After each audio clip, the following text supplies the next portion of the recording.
Hello everyone, welcome back to your own channel. आज हम करने जा रहे हैं आपकी वर्कशीट नंबर 3 विषय गणित कक्षा 10 हमारी डेट 17 अगस्त के लिए। तो चलिए शुरू करते हैं। आज की जो वर्कशीट है आपकी आकलन वर्कशीट है, जिसके अंदर आपका ये 10 नंबर का होगा। 10 नंबर में से आपके 10 ही प्रश्न होंगे। हर एक आपका जो क्वेश्चन है वो 1 नंबर का होगा। ठीक है, तो 2 भागों में इसको बांटा गया है, खंड 1 और खंड 2 में। ठीक है, तो खंड 1 में क्या होगा, आपको 4 क्वेश्चन दिए गए हैं, जिसमें आपको एक अभिकथन दिया होगा और दूसरा कारण। कहने का मतलब आपको एक स्टेटमेंट, एक लाइन दे दी होगी, आपको वो बताना है कि वो सही है कि नहीं। उसके बाद दूसरी लाइन दी होगी जिसमें कारण होगा, आपको ये देखना है कि वो कारण सही है कि नहीं। ठीक है, और इन प्रश्नों के सही उत्तर का चयन नीचे दिए गए विकल्प में, जो आपको A B C D है ना, ये आपके 4 ऑप्शंस है। तो इसमें से आपको सही छांटना है। A और R दोनों सही है, मतलब आपको 2 लाइन दी हुई है। ठीक है, 2 आपको चीज़ दी हुई है कुछ भी, तो A भी मान लो ठीक है और R भी ठीक है, लेकिन ये इसका सही कारण भी है, तो आप A ऑप्शन लगाओगे। ठीक है, दूसरा A और R दोनों सही हैं। ठीक है, ये भी ठीक है, ये भी ठीक है, लेकिन ये इसका सही कारण नहीं है, तो आप B ऑप्शन लगाओगे। ठीक है, तीसरा अगर आपके पास A सत्य है, R क्या है, असत्य है, और या फिर चौथा ऑप्शन A असत्य है परंतु R सत्य है। ठीक है, तो यहाँ पे देखो ऑप्शन में आपके पास जैसे पहला क्वेश्चन है, ये आपके पास दिया हुआ है 16/15 परिमेय संख्या है। ठीक है, आपको पता है कि परिमेय संख्या है क्योंकि ये P/Q के रूप में लिखी हुई है। ठीक है, इसका मतलब ये क्या है, परिमेय संख्या तो है, ये तो बिल्कुल ठीक है। नीचे उसका रीज़न क्या दिया हुआ है, उसका कारण भी देखना है, और या फिर ये कारण ना हो लेकिन ये वैसे ठीक हो, वो भी आपको चेक करना है। तो 16/15 की हर का एक अभाज्य गुणनखंड 3 है। हर क्या होता है, ये नीचे, तो 16/15 है, तो 15 का अभाज्य आपको गुणनखंड देखना है। इसको 3 से काटेंगे 5 पे जाएगा, फिर 5 1 पे जाएगा, तो 3 और 5 है। ठीक है, तो ये क्या है, 3 है, इसका एक अभाज्य गुणनखंड बिल्कुल है, ये ठीक है। अब देखो A भी ठीक है, R भी ठीक है, लेकिन ये इसका सही एक्सप्लेनेशन नहीं है ना। क्या ये इसका सही कारण है, ये परिमेय संख्या इसलिए क्योंकि 15 का गुणनखंड 3 है, ये इसका सही कारण तो नहीं है। ये अपनी जगह सही है, ये अपनी जगह सही है। ठीक है, तो आप क्या लिखोगे, A और R दोनों सही है, परंतु R A का सही वाक्य नहीं है, ये इसको सही से नहीं बतलाता। ठीक है, तो यहाँ पे जो B ऑप्शन है ये आपका ठीक होगा। देखो B ऑप्शन के आगे सिर्फ सर्कल बना है, कोई ऑप्शन ही नहीं लिखा। ठीक है, जो पहले 4 क्वेश्चन है ना, उनके ऑप्शन यही हैं। ठीक है, सब में आपको यहाँ से ही देखना है, तो B क्या हो जाएगा, इसका आंसर हो जाएगा। ठीक है, आगे चलते हैं हमारे प्रश्न नंबर 2 पे। प्रश्न 2 है कि यदि आपको क्या दिया हुआ है, x² - 4 एक रेखिक समीकरण है। रेखिक समीकरण है नहीं, रेखिक में तो ये इसकी जो घात है वो 1 होनी चाहिए, यहाँ पे तो 2 है। ठीक है, उसके बाद क्या देखना है आपको, ये बहुपद है ना। ठीक है, ये क्या है, बहुपद है, तो यहाँ पे आपको देखना है 2 बहुपद x² - 4 का एक शून्यक है। तो यहाँ से ये देखो, ये तो आपका गलत है। ठीक है, यहाँ पे देखो x का वर्ग -4 = 0। आपको 2 चेक करना है, ये इसका शून्यक है कि नहीं। शून्यक चेक करने के लिए उसको 0 के बराबर रख देते हैं, इसलिए मैंने 0 के बराबर रख दिया। अब देखो x की मान निकालो, x यहाँ पे -4, उधर माइनस में था, इधर आके प्लस में हो गया, तो x यहाँ से क्या आ गया, 2 आ गया, तो 2 इसका शून्यक है, बिल्कुल सही है ये।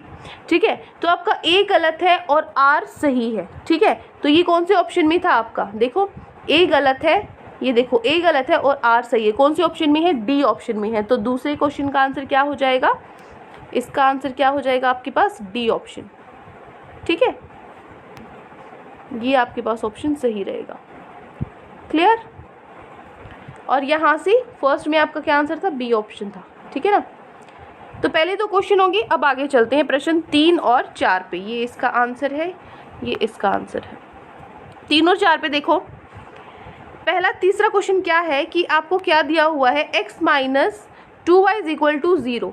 एक ये इक्वेशन दी हुई है और एक दिया हुआ है 3x + 4y = 20, ये दिया हुआ है। तो इनके हल, x की जगह 4 और y 2, ये इसके हल है, ये इसके हल है, तो इसको चेक करना पड़ेगा। ये इनके बराबर आना चाहिए वैल्यू पुट करने में। पहले इसमें करेंगे x - 2y = 0। जब मैं इसके हल तब होंगे जब x क्या है 4, तो x की जगह 4 रखो, y क्या है 2, तो y की जगह 2 रखो। जब ये दोनों तरफ एक जैसे आ जाएंगे, 4 - 4 0 0 = 0 आया, इसका मतलब ये इसका तो हल है। अब इसमें और चेक कर लेते हैं। ठीक है, 3x + 4y = 20। x की जगह क्या रखूँ मैं, 4, और y की जगह में क्या रखूँ, 2। जो कि किसके बराबर आने चाहिए, 20 के बराबर आने चाहिए। ठीक है, तो 3 चौकी 12 होता है, 4 दूनी 8 होता है, किसके बराबर आया, 20 के बराबर है। ठीक है, तो इसका मतलब ये भी, इसके भी हल हैं ये। ठीक है, तो ये पहला तो बिल्कुल सही है। दूसरा, x 4 है, y 2, दोनों समीकरणों को संतुष्ट करते हैं। हाँ, बिल्कुल संतुष्ट करते हैं और इसीलिए इसके हल है। तो ये इसका सही कारण भी है और ये संतुष्ट भी करते हैं, सही भी है। ठीक है, तो आपका यहाँ पे क्या है, a और r दोनों सत्य है और r इसकी सही व्याख्या भी है ना। देखो a r दोनों सही हैं तथा r a की सही व्याख्या भी है। क्लियर, तो ये आपका ऑप्शन सही हो जाएगा तीसरे क्वेश्चन में। तीसरे ऑप्शन का कौन सा ऑप्शन सही है, ए। ठीक है, ये ऑप्शन सही है, ये आपका आंसर है। आगे देखो, HCF दिया हुआ है आपका 12, एलसीएम आपको दिया हुआ है इन 2 नंबर का 660। ठीक है, ये आप निकाल के देखना पड़ेगा हमें कि ये सही है कि नहीं। एक बार दूसरा पार्ट और देख लेते हैं आप इसका कारण। 2 धनात्मक पूर्णांक A B के लिए HCF गुना LCM इसके बराबर होता है, नहीं होता ना इसके बराबर। क्यों, क्योंकि मैंने आपको एक फॉर्मूला बताया था, HCF गुना LCM किसके बराबर होते हैं, A गुना B के बराबर होते हैं। ठीक है ना, A गुना B के बराबर होते हैं, तो यहाँ से क्या आ जाएगा, ये गलत हो जाएगा। तो ये तो सिर्फ एक ही ऑप्शन में गलत है, तो ये इसका, अब ये है ही गलत, तो उसका सही व्याख्या तो हो ही नहीं सकती, है ना। तो मैं क्या करूँगी, इसका मतलब जो देखो यहाँ पे मेरे पास R गलत है, R गलत है। R किस में देखो R किस में असत्य है, इसमें भी R सही है, इसमें भी R सही है, इसमें भी R सही है, सिर्फ एक ही ऑप्शन है C जिसमें R सत्य है। तो मुझे पहले का निकालना ही नहीं पड़ा HCF और LCM। ठीक है, लेकिन ये आपका होमवर्क है, आप उसको वो निकालो। ठीक है, ये चेक करो कि वो सच में उसका HCF LCM है कि नहीं है। क्लियर, तो ये आपका जो तीसरा क्वेश्चन है, तीसरा तो खैर हो गया था, ये है आपका तीसरा क्वेश्चन का A पार्ट सही था। ठीक है, और जो चौथा क्वेश्चन है इसका C पार्ट सही है। ठीक है, ये हो गया आपका थर्ड और फोर्थ क्वेश्चन। तो पहले 4 क्वेश्चन हो जाते हैं, जो आपका खंड 1 है वो हो जाता है। अब दूसरे खंड पे चलते हैं। खंड 2 में क्या करना है आपको, बहुविकल्पीय प्रश्न है, इसमें भी आपके 1-1 मार्क्स के हैं। ये भी क्या करना है, ये आपको बहुपद दिया हुआ है 2x का वर्ग माइनस 3x प्लस 1। इसमें आपको गुणांक b का मान क्या है ये बताना है। देखो किस तरीके से होता है बहुपद को हम कैसे लिखते हैं, ax का वर्ग प्लस bx प्लस c, इस तरीके से लिखते हैं। a क्या है आपके पास, 2 है, b क्या है आपके पास, -3 है ना। b की जगह क्या है, x के आगे क्या है, -3 है। तो कौन सा ऑप्शन सही रहेगा, जो सी ऑप्शन है वो सही रहेगा। ठीक है, तो इस पे हम लगा देंगे।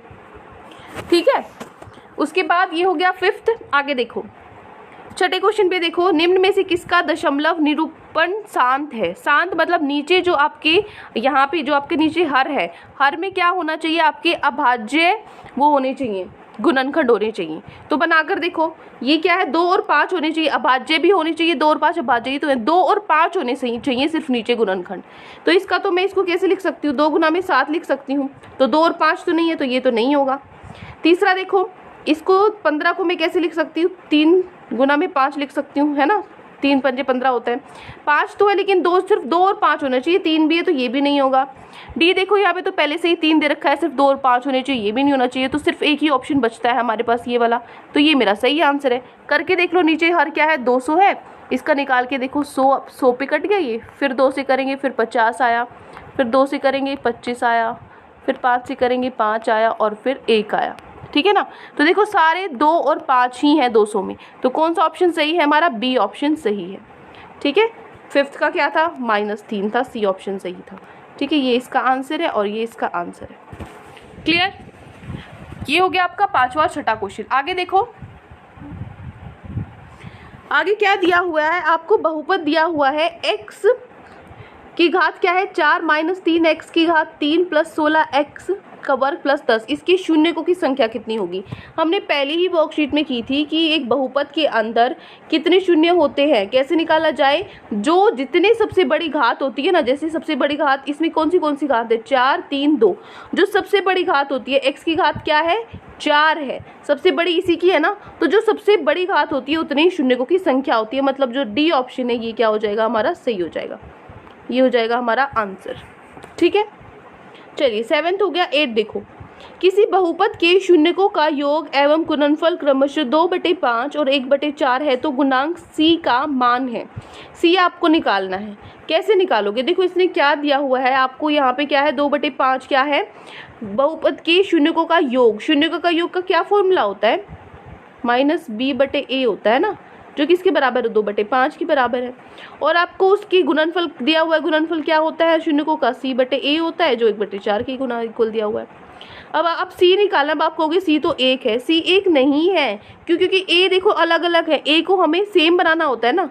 तो यहाँ पे 5 उधर 4 है, तो इधर 4 से गुना कर दो, इधर 5 से गुना कर दो, बराबर हो जाएंगे। नीचे करा है तो ऊपर भी करना पड़ेगा, इधर भी कर दो और इधर भी कर दो, है ना। अब यहाँ से क्या आ जाएगा, 2 को 4 से करेंगे 8/20 आ जाएगा, इधर से क्या आ जाएगा 5/20 आ जाएगा।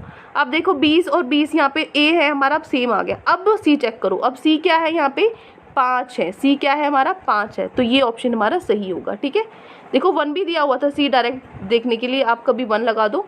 ठीक है, तो आपको ये ध्यान रखना है कि a भी तो नीचे सेम होना चाहिए, तो उसका आंसर क्या है, ये आ जाएगा। ठीक है, और इसका क्या था हमारे पास, d था 7वें का। क्लियर, ये इसका आंसर है और ये इसका आंसर है। हो गया 7वां और 8वां प्रश्न। आगे चलो, प्रश्न 9 क्या है, आपको क्या दिया हुआ है कि ये आपको दोनों इनमें से आपको HCF निकालना है। तो मैंने आपको बताया HCF हमेशा कैसे निकालते हैं, जो दोनों में से उभयनिष्ठ जो नंबर है पहले वो देखो, और उसके बाद जो उसमें से दोनों में से सबसे छोटी घात है वो देखो। जैसे a इसमें भी है, a इसमें से भी है, लेकिन मैं कौन सा a लूंगी, जो छोटे वाला। यहाँ पे a 4 है, यहाँ पे 7 है, तो छोटे वाला लो, a 4 ले लिया। उसके बाद b यहाँ पे 3 है, यहाँ पे b 2 है, तो छोटे वाला b लेना है मुझे, b 2। यहाँ पे c 1 है, यहाँ पे c 3 है, तो मुझे छोटे वाला लेना है c। तो ये किससे मैच होता है, कौन से ऑप्शन से, देखो a की 4, b की 2 और c, ये पहला ही ऑप्शन है। ठीक है, तो इसका आंसर क्या आ जाएगा हमारे पास, a ऑप्शन सही हो जाएगा इसका। ठीक है, हो गया 9वां प्रश्न। अगला देखो, आगे है 10वां प्रश्न। 10वां प्रश्न क्या है, आपको क्या दिया गया है, यदि आपके पास ये बहुपद का शून्यकों का गुणनफल 2 है तो k का मान निकालो। तो गुणनफल कैसे, क्या सूत्र होता है, c/a होता है, किसके बराबर दे रखा है, 2 के बराबर दे रखा है। c क्या है यहाँ पे 30 है, और a क्या है आपके पास, k है, जो 2 के बराबर है। तो आपको k निकालना है। k कैसे निकालोगे, k को 2 की जगह ले जाओ और 2 नीचे ले आओ, 30/2 कितना आ जाएगा, 15 आ जाएगा। 15 है, लेकिन ऑप्शन में तो -15 है, तो इसमें आपका कोई भी ऑप्शन 15 नहीं है, तो शायद ये गलती से माइनस लगा हुआ है। ठीक है, बेशक अपनी टीचर से भी पूछ लेना, ये आपका यहाँ पे प्लस आएगा। ठीक है, तो इसको माइनस हटा के तब ये आंसर लिखना। ठीक है, ये अब आंसर है। ठीक है, आंसर 15 ही आएगा, -15 नहीं होगा। तो ये हो गए आपके 10 के 10 प्रश्न। आई होप आपको अच्छे से समझ में आ गए हैं। कोई भी डाउट है किसी भी क्वेश्चन में तो कमेंट सेक्शन में आप मुझसे पूछ सकते हैं, और अगर आपको लेक्चर अच्छा लगे तो चैनल को सब्सक्राइब कर सकते हैं, वीडियो को लाइक कर सकते हैं। आज के लिए इतना ही, मिलते हैं नेक्स्ट वीडियो में। Till then take care, bye bye.